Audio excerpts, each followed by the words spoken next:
Good morning. Good morning. Late morning, we did a little sleeping. I literally woke up and my beard hurt. That means it's time to shower. Ew. I think yesterday was the time to shower, but we'll just incorporate. I heard somebody say your hair hurts. I know I it's don't even gross. wanna. We gotta have a shower schedule. So that's how bad it is. I think that's maybe our meditation today is about scheduling things and the importance of that. But yeah, I think today's a shower day. Yay! What day are we on today? Ooh, coping with stress was yesterday, That was yesterday. and we got opening ourselves to love. Woo! This is a good. This has potential to be a great quarantine message. Yeah, it does. Yeah, it does. All right, April the 23rd. Oh my goodness, 1 week left in April. Ooh. It feels like a I'm feels like a ready long to month. hunker down for another month of quarantine. I'm kind of enjoying my time, drinking No. coffees by the fire and No. being next to you a lot. No. Mm. Don't All even right, say that. what? You know why we can say that? Why? Because we're privileged. Whoa! Read away. Just read. Don't use that word. Read. That word's catchy. We are. I guess the question would be, and as far as meditation goes, I feel like a meditation is kind of the opposite of worry, and so I like to incorporate questions in my meditation. We have a creator, a God that does speak, that has not left us as orphans. He's come to us, and he says he is the good shepherd, and his sheep hear his voice. So I like to ask questions in my meditation. So I think my question today would be, what in my life do I need to be cleansed? What needs cleaning in my life? So that's my question for today. I'm not gonna answer it. Besides, like, my beard needs to be cleansed. But Father, what do you want to clean up in my life today? Do you have a response to that? Do you have anything that you can think of that needs cleaning? No, the dog. The dog. This dog needs I know bath. you It's were bath like day. baking. You were like making granola, and It's the all dog. in his hair. The dog's got like granola sticky all in his hair. That was a good granola, by the way. Thank you. Recipe online. Thank you. Yeah. Anyway, all right. Opening ourselves to love. Allowing ourselves to receive love is one of the greatest challenges we face in recovery. Many of us have blocked ourselves from receiving love. We may have lived with people who used love to control us. They would be there for us, but at a high price of our freedom.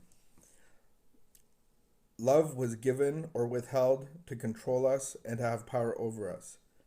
It was not safe for us to receive love from these people. We may have gotten accustomed to not receiving love, not acknowledging our need for love, because we lived with people who had no real love to give. At some point in recovery, we acknowledge that we too want and need to be loved. We may feel awkward with this need. Where do we go with it? What do we do? Who can give us love? How can we determine who is safe and who isn't?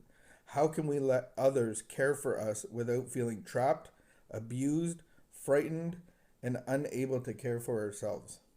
We will learn. The starting point is surrender to our desire to be loved, our need to be nurtured and loved. We will grow confident in our ability to take care of ourselves with people. We will feel safe enough to let people care for us. We will grow to trust our ability to choose people who are safe and who give us love, who can give us love. We may need to get angry first, angry that our needs have not been met. Later, we can become grateful to those people who have shown us that we don't want who have shown us what we don't want, the ones who have assisted us in the process of believing we deserve love, and the ones who come into our life to love us. We are opening up like flowers. Sometimes it hurts as the petals push open. Be glad. Our heart is opening up to the love that is and will continue to be there for us. Surrender to the love that is for us, to the love that people, the universe, and our higher power send our way. Surrender to love without allowing people to control us or keep us from caring for ourselves. Start by surrendering to love yourself. Prayer for today. Today, I will open myself to the love that is here for me. I will let myself receive love that is safe, knowing I can take care of myself with people. I will be grateful to all the people from my past who have assisted me in my process of opening up to love. I claim, accept, and am grateful for the love that is coming to me. Love. Amen. That's a good one. That's a big one. That's a deep one. It is. And my first thought was, my whole life, I wanted to be loved. I wanted to be accepted, but it's something that I was unable to receive. And so I think one of the words that you could put in there, if you're struggling on receiving love, is who do I trust? And if that's no one, then you might have a problem receiving love. But it's something that it's a God-given thirst and desire that we all have. So yeah, once I felt God's love, had a spiritual experience, now I'm able to love other people. I never knew what that was until I felt the love of God through a spiritual experience, through my path of recovery. Mm-hmm. Yeah. And all I knew from before was ulterior motives. Was what can I get from this relationship? Or what can I take from this relationship? And I guess on your end, that would leave you being a victim of ulterior motives. Yeah, of a thief, of a robber. Any thoughts? Yeah, I think that was a vicious cycle.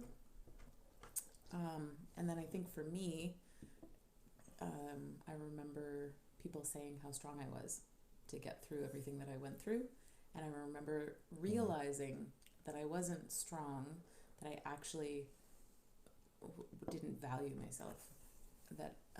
And so for me, it started with realizing that I was worth loving, that I was worth more. So the perception of somebody being strong is actually the reality of somebody continuing to be a victim. Yeah. Wow.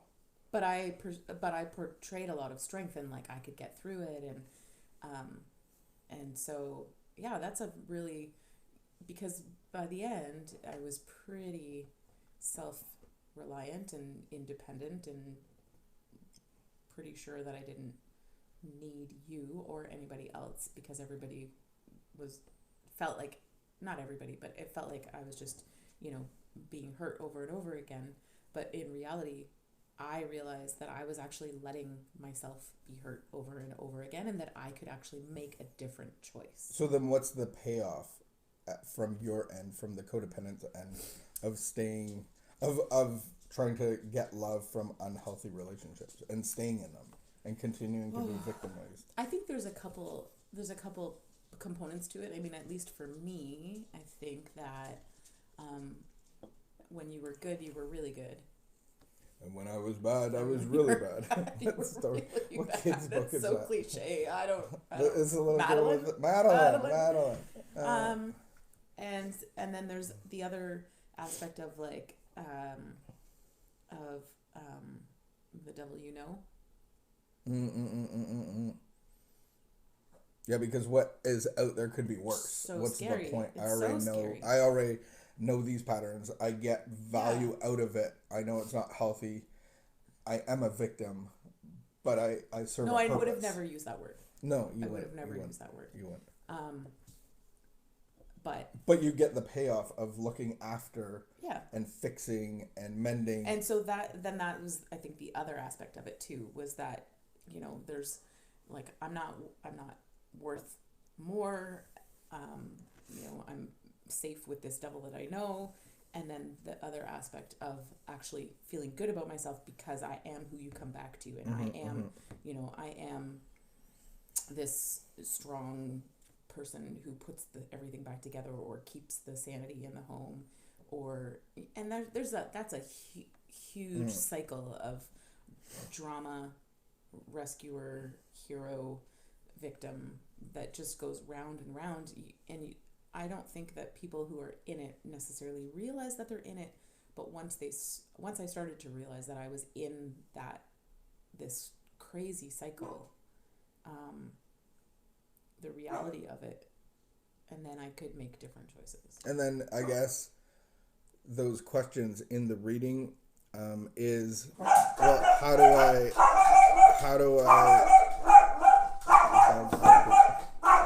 do I get